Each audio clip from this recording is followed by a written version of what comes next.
부산진 믿음의 가족 여러분, 여호와를 경외하는 지혜가 우리의 삶 가운데 오늘도 함께하기를 소망합니다. 오늘 말씀은 잠언 24장 23절에서 34절입니다. 이것도 지혜로운 자들의 말씀이라. 재판할 때 낯을 보아주는 것이 옳지 못하니라. 악인에게 내가 옳다 하는 자는 백성에게 저주를 받을 것이요 국민에게 미움을 받으려니와 오직 그를 견책하는 자는 기쁨을 얻을 것이요 또 좋은 복을 받으리라. 적당한 말로 대답함은 입맞춤과 같으니라. 내 일을 밖에서 다스리며 너를 위하여 밭에서 준비하고 그 후에 내 집을 세울지니라. 너는 까닭 없이 내 이웃을 쳐서 증인이 되지 말며 내 입술로 속이지 말지니라. 너는 그가 내게 행함같이 나도 그에게 행하여 그가 행한 대로 그 사람에게 갚겠다 말하지 말지니라. 내가 게으른 자의 밭과 지혜 없는 자의 포도원을 지나며 본즉 가시덤불이 그 전부에 퍼졌으며 그 지면에 거친 풀로 덮였고 돌담이 무너져 있기로 내가 보고 생각이 깊었고 내가 보고 훈계를 받았노라. 내가 좀 더 자자 좀 더 졸자 손을 모으고 좀 더 누워있자 하니 내 빈궁이 강도같이 오며 내 곰핍이 군사같이 이르리라. 아멘. 오늘 우리가 읽은 이 말씀에서는 먼저 공정함에 대해서 말씀을 하고 있습니다. 23절에서 25절입니다. 이것도 지혜로운 자들의 말씀이라. 재판할 때 낯을 보아주는 것이 옳지 아니하니라. 악인에게 내가 옳다 하는 자는 백성에게 저주를 받을 것이요 국민에게 미움을 받으려니와 오직 그를 견책하는 자는 기쁨을 얻을 것이요 또 좋은 복을 받으리라. 여기서 재판을 할 때 낯을 보아준다라고 얘기를 하는데, 이 낯을 보아준다라고 하는 말은 얼굴을 살펴본다라고 하는 의미입니다. 얼굴을 살펴본다고 하는 것은 재판을 할 때 나와 얼마나 친밀한가, 나와 얼마나 친숙한가, 이것이 그 재판의 고려사항이 되는 것을 말하는 것입니다. 그것은 옳지 못하다고 오늘 잠언은 말씀합니다. 오직 옳은 것은 옳다 하고 그런 것은 그르다고 판결해야 할 사람이, 그것이 재판하는 사람의 책무라는 것입니다. 만일에 옳은 사람을 그르다 하고 악한 사람을 옳다 하는 이가 있다면 그는 백성에게 그리고 국민들에게 저주와 미움을 받게 될 것이라고 말씀합니다. 그러면 어떻게 해야 하느냐? 그를 견책하라고 말합니다. 견책한다는 말은 질책한다는 이야기인데, 그런 것을 그러다고 이야기를 해주고 그리고 그를 사랑으로 질책하는 것이 하나님 앞에서 바른 재판관의 임무라는 것입니다. 그렇게 하는 사람은 기쁨을 얻게 될 것이고 또 복을 얻으리라고 말씀합니다. 26절의 말씀입니다. 적당한 말로 대답함은 입맞춤과 같으니라. 여기서 적당한 말이라고 하는 것은 바른 말을 의미합니다. 바른 말로 대답을 해주는 것이 입맞춤과 같다는 것입니다. 입맞춤이라고 하는 것은 사랑하는 사람에 대한 사랑의 표현이고, 또한 그 당시 문화를 생각해 볼 때 아주 가까운 친지나 친구에 대해서 우정과 사랑을 표현하는 것이 바로 이 입맞춤이었습니다. 바른 말로 바르게 대답을 해주는 것은 이처럼 가장 사랑하고 가장 가까운 이에 대한 나의 최선의 사랑과 우정의 표현이라는 것입니다. 29절의 말씀입니다. 너는 그가 내게 행함같이 나도 그에게 행하여 그가 행한 대로 그 사람에게 갚겠다 말하지 말지니라. 우리가 구약 성경에 보면 눈에는 눈으로, 이에는 이로 라고 하는 이야기가 있습니다. 이 구약 시대에는 동종상해법이라고 하는 원칙이 있었는데, 이 말은 눈을 상하게 했으면 눈으로, 그리고 이를 상하게 했으면 똑같은 그러한 상해로 다스릴 것을 이야기하는 것입니다.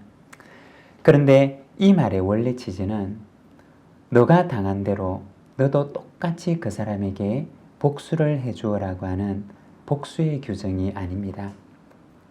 이 말은 그 이상을 넘어서지 않도록 우리의 죄성에 선을 그어주는 것을 말하는 것입니다. 만일 누군가가 내 뺨을 때렸다면 우리 속에 있는 분노와 우리 속에 있는 죄성이 똑같이 그 사람의 뺨을 똑같은 강도를 가지고 때려주는 것으로 끝이 날까요? 그렇지 않습니다. 우리 속에 있는 분노와 우리 속에 있는 죄성이라고 하는 것은 내가 당한 2배, 3배 혹은 그 이상으로 갚아주고자 하는 것이 우리 속에 있는 죄된 본성이라는 것입니다. 이러한 죄성을 알기 때문에 율법에서는 우리의 죄성에 선을 그어주었던 것입니다. 그 이상의 선을 넘지 말도록 말씀하였던 것입니다. 그런데 오늘 우리가 읽은 이 잠언의 말씀에 보면 너희는 그렇게 하지 말라고 이야기를 합니다. 나에게 행한 대로 나도 그대로 그에게 갚아주어야 되겠다고 하지 말 것을 말씀합니다. 오히려 한 걸음 더 나아가서 그러한 말도 하지 말라고 이야기를 하는 것입니다. 데살로니가전서 5장 22절의 말씀을 보면 악은 모양이라도 버리라고 말씀합니다. 악은 그 모양조차도 너희는 흉내내지 말고 버릴 것을 말씀하십니다. 여러분, 악은 모양조차 버립시다. 우리의 말조차도 하나님께서 기뻐하시지 않는 말이라면 우리가 그것을 버리기를 원합니다. 우리가 살아가는 하루하루 우리 입술의 모든 말과 우리의 마음의 묵상마저도 하나님께서 기뻐 받으시는 것이 되기를 원합니다. 31절에서 34절까지 말씀을 보게 되면 지혜자가 어떤 게으른 사람의 밭과 그리고 지혜 없는 사람의 포도원을 지나가게 됩니다. 잠언에서는 게으른 사람과 지혜 없는 사람을 동일하게 이야기를 하고 있습니다. 그런데 그들의 밭과 포도원 곁을 지나가는데 보니 그 밭과 포도원은 가꾸지를 않아서 가시덤불이 가득하고 관리되지 않은 잡초와 같은 풀들로 뒤덮여 있었던 것입니다. 그리고 울타리로 쳐놓았던 돌담들은 여기저기에 허물어져 있는 것입니다. 주인의 관심과 손이 가지 않은 흔적이 너무나 여실하게 보였던 것입니다.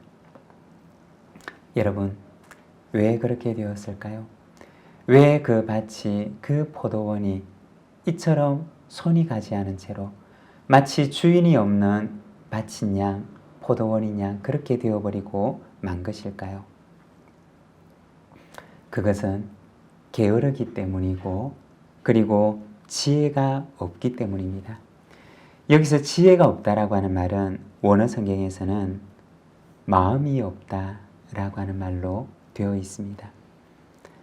자신의 밭과 자신의 포도원에서 마음이 떠나 있었던 것입니다. 그곳에 마음을 두지 않는 것입니다. 그러니 그 밭과 포도원이 주인이 없는 곳처럼 방치될 수밖에 없었던 것입니다. 게으른 것과 지혜 없는 것은 사실은 같은 것입니다. 왜 게으르게 되느냐? 그 가운데 마음을 두지 않기 때문입니다. 거기에 마음을 두지 않기 때문에 게으르게 되는 것입니다. 그러한 사람에게는 어떠한 결과가 찾아오게 되느냐? 33절과 34절의 말씀을 보면 내가 좀 더 자자, 좀 더 졸자, 손을 모으고 좀 더 누워있자니 내 빈궁이 강도같이 오며 내 곰핍이 군사같이 이르리라고 말씀합니다. 그러한 사람에게는 빈궁이 강도처럼 곰핍이 군사처럼 이르리라고 말씀하는 것입니다. 여러분, 우리 주님께서는 우리에게 당신의 밭과 포도원을 맡기십니다. 오늘 내가 맡은 밭과 포도원은 어디입니까? 무엇입니까?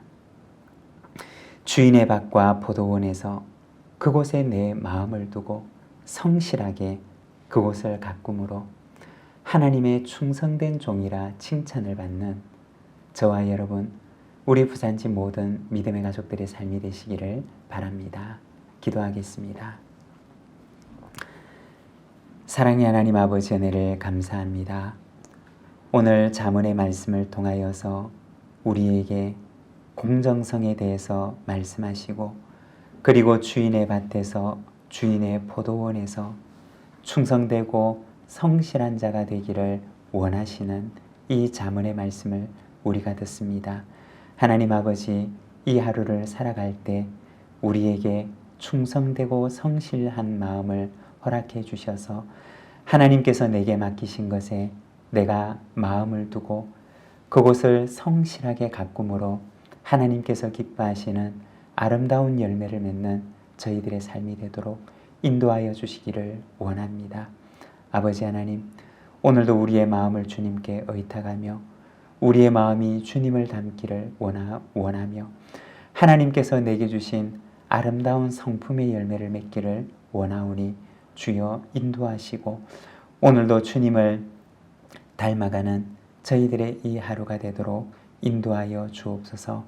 오늘도 주님의 은혜를 간구하는 우리 믿음의 가족들 주님께서 붙들어 주시고 오늘도 주님의 은혜 가운데 강건하게 하시는 은혜를 허락하여 주옵소서.